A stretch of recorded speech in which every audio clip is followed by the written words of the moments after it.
Today's play is about awakening within to vision without.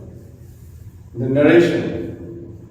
Early in the 19th century in Bengal, there was an attempt to reform Hinduism. Raja Rammohan Roy founded the Brahmo Samaj, which was opposed to rituals and idol worship. Later in this century, another religious movement started, Swami Jayananda Saraswati's Arya Samaj, with its slogan of Back to the Vedas. During the same time was born Sri Ramkrishna Paramahansa. Amidst the emergence of various sects aimed at reforming Hinduism, Sri Ramakrishna stood out with his profound message of universalism. He declared from the depth of his realization, as many faiths, so many paths. All roads lead to truth. His chief disciple was Swami Vivekananda. Though rooted in the past and proud of India's heritage, Vivekananda was modern in his approach to life. He was a bridge between the past and the present, the East and the West. Now we go on to the first scene.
In this scene, we see child Naren and a monk entering.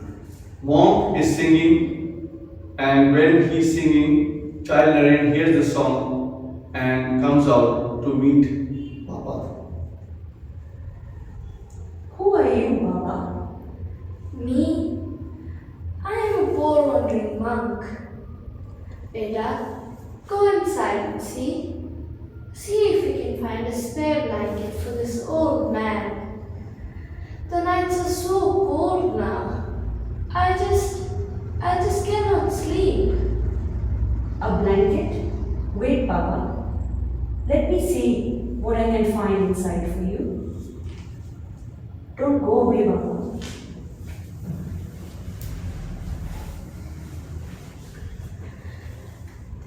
This child, he is special. Something in his eyes, so full of loving kindness. Baba, see what I found for you. Take this blanket, Baba. It will keep you warm.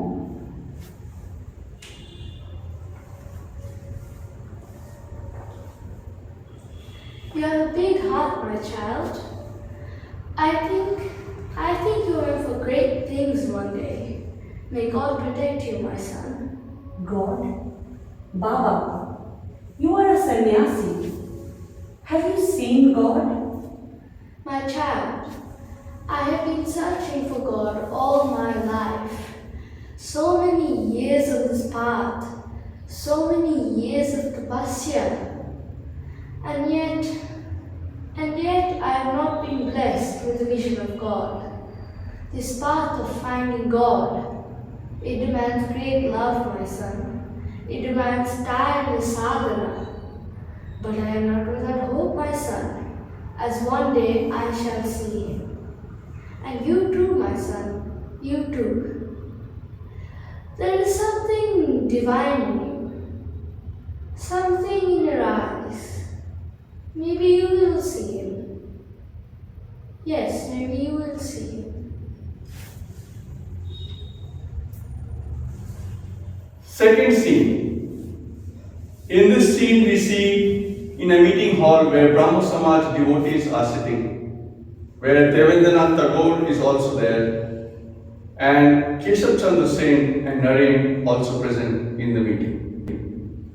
I will be playing Keshav Chandra Sen and Ashrama will be playing Naren.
You seem distracted, troubled even.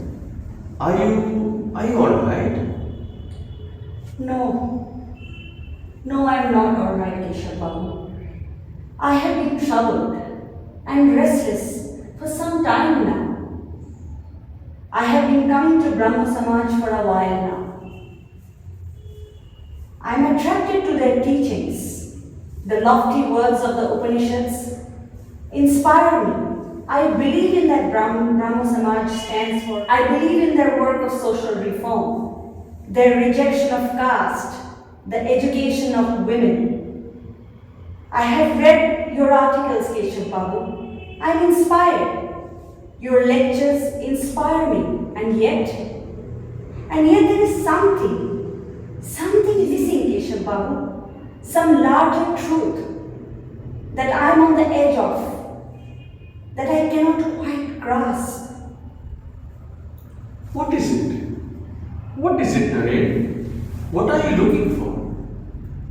Keshav Babu, I have been studying, I have been praying, I have been meditating, and yet I feel I am no closer to God. I cannot feel God in the same way that I could when I was a child. Naren, I think you should meet Mahasi Jayananda Tagore. He's a saintly man. Maybe he can help you. In this scene, Naren approaches Jayananda Tagore.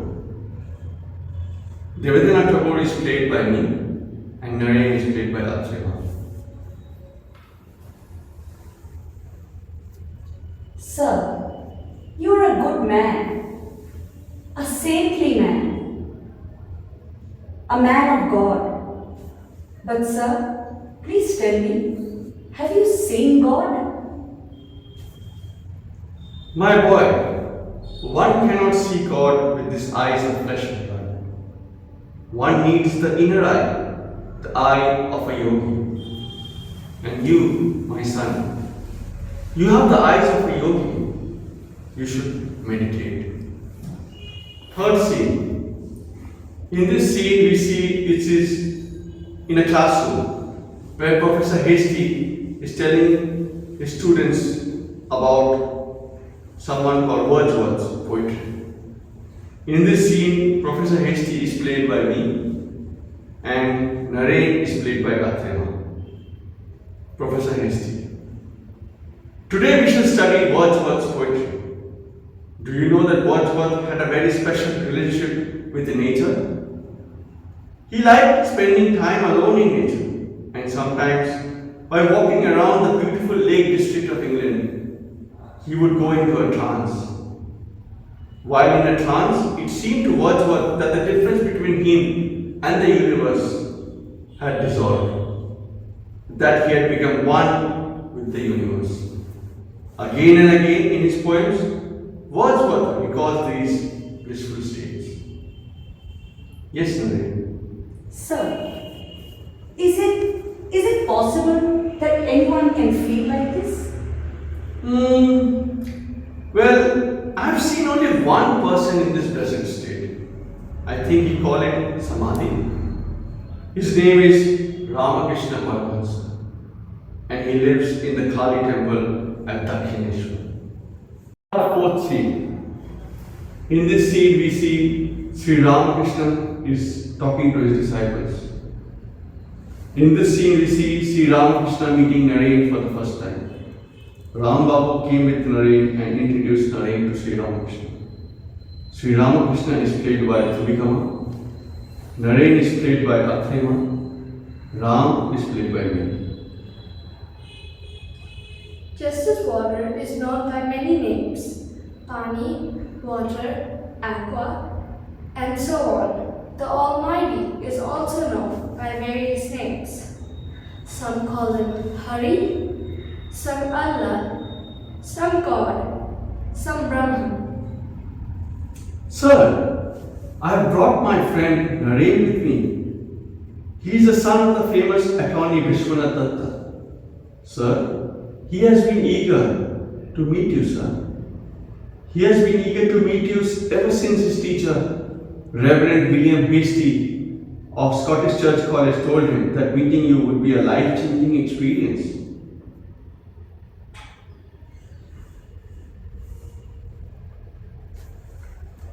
He also sings very well.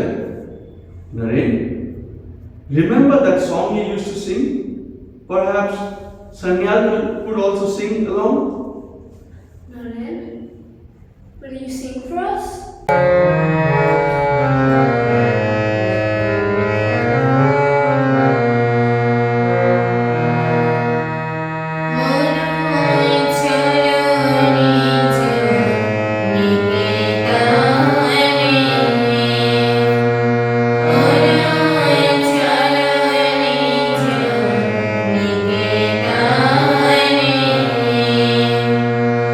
Sham sham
falling asleep? Yes. Yes, I do. Doesn't everyone see that? Naren, how late you are. How could you keep me waiting for so long? All this worldly talk around me, they make my ears burn. I have waited so long to find someone I could talk to. Lord, you are the ancient sage Nara, the incarnation of Narayana, born on earth to remove the miseries of humankind. Naren, wait. Promise me you will come again soon. Sir, tell me, sir, have you seen God? Of course I've seen God. Just as clearly as I can see you. Only clearer. In this scene, we see Naren is in his room strolling up and down, where Mahendra Babu comes and talks to him. Mahendra is played by me and Naren is played by Atreyu. Naren. Who is it? Ah, Mahendra. Come in, please. What are you doing, Narendra? Alone here in the dark? Not doing, Mahendra. I'm thinking. I have been thinking. Oh, thinking of Ramkrishna Paramahansa? Yes, what an extraordinary man he is, isn't he? You have met him several times now. Tell me what you think of him. I don't know, Mahendra. I don't know what to think. He has confused me, thoroughly confused me. I don't know whether he is a saint or a hypnotist. When I first met him, I thought he was mad. And yet there is something in him, some magnetism. I feel compelled to go to him again and again. Mahendra, you know me. You know I have a logical bent of mind. I don't accept anything at all until I have examined it and analyzed it. And yet this illiterate man, Ramakrishna, he has shaken my confidence in my powers of analysis. It is as if he knows more about me than I do myself. He keeps thinking of you, Naren. He wants you to meet him. I know, Mahendra. I know. Each time I meet him, he begs me to come back. He welcomes me with such enormous affection. His love pulls me towards him like a magnet. I have so much to say to him, so much to ask. But when I'm with him, I forget all my questions. What shall I do, Mahendra? The other day, at Dakshineshwar, he touched me. He touched me here. Mahendra, he touched me with such great affection. My eyes were wide open, Mahendra, and I saw the walls of the prayer room and everything else in it spinning away. The room, I, and everything else in the universe seemed to be racing towards the void, collapsing into it. He laughed. He said, "All right, so be it. Thus far, only for the time being. Everything will ripen in time." Naren, why do you resist? He tells everyone that you are a realized soul. You are adept in meditation. You are the only deserving disciple to whom he can bequeath his spiritual wealth. He wants to meet you, Naren. He wants to meet you.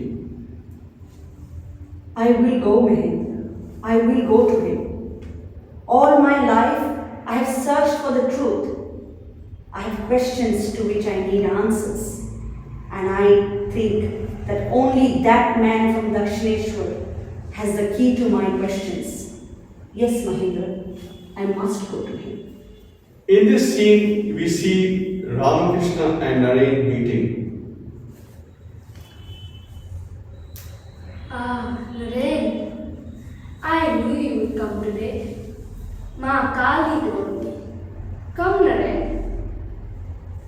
Kali told you I would come today? But how? How did you know it was Ma Kali? Could it not be an illusion? I have told you before, it is your imagination which creates these images.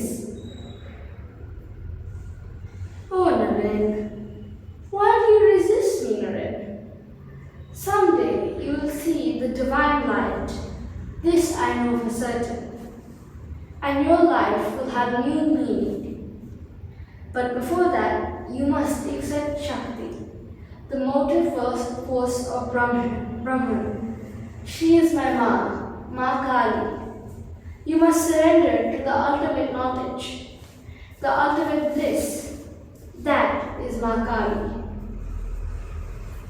Then why don't you allow me to remain in Samadhi for days on end? Allow me to experience it again. Please, let me taste the bliss again. You should be ashamed, Naren. You are hankering after mere trifles. I thought you would be like a huge banyan tree. Thousands of people will find peace in your shade. But I see that you are concerned only with your personal salvation. I'm troubled and unhappy.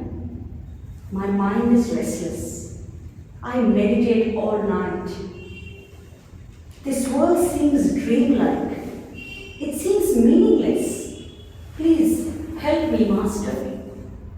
Naren, my child, I know what you are going through.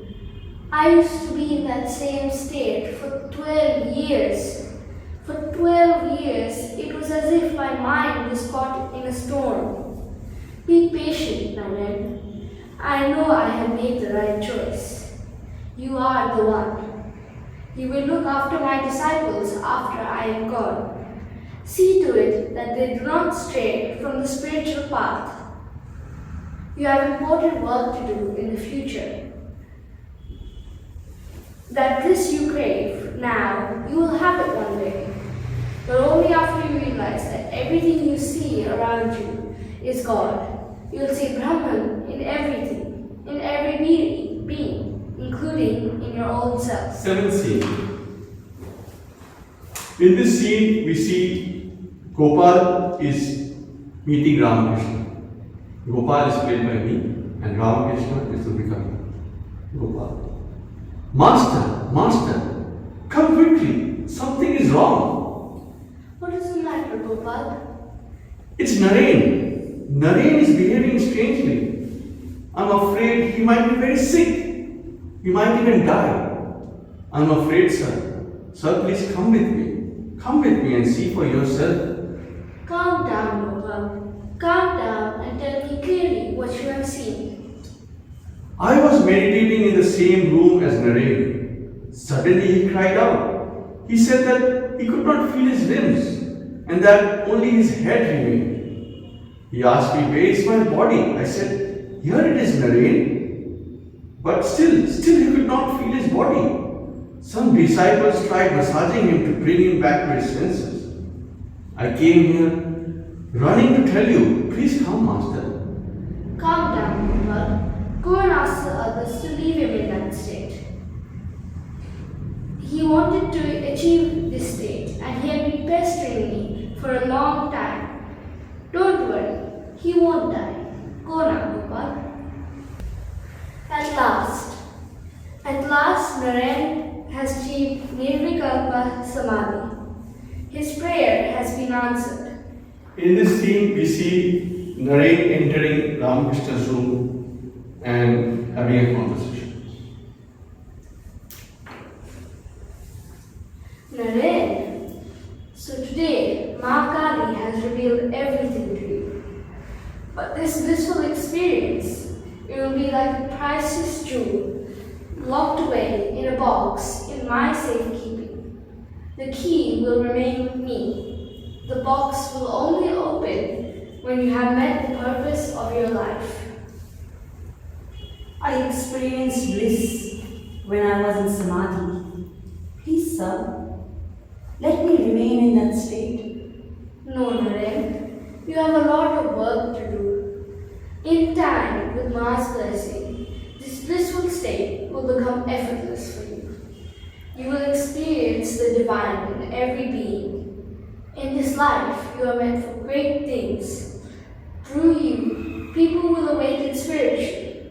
You will bring solace to the poor, to the stricken. You have a long journey ahead of you, a very long journey, my child. In this scene, we see Naren, followed by his disciples, enters the room and having a conversation.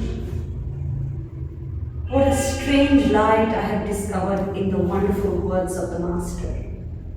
How beautifully he has explained that the ideal of Vedanta is not for the sannyasi alone.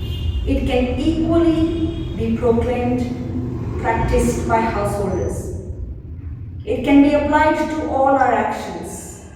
Whatever be the vocation of a man, let him understand and realize that it is God alone who has become this world and all beings in it. He is both immanent and transcendent. Seeing God in every being, especially in man, and serving man as service to Shiva, is the worship of our times. Shivo Gane Jivo Shiva. If it be God's will, the day will come when I shall proclaim this great truth to the world, the wise and the foolish, the rich and the poor, the Brahman and the Pariah. It will be the common spiritual property of all people and have equal claim on this great teaching. The entire world is his manifestation. The entire world is his manifestation. Don't seek him outside, see him within. Don't seek him outside, see him within. Service to all beings is his worship. Service to all beings is his worship. This is the grand way to immortality. This is the grand way to immortality.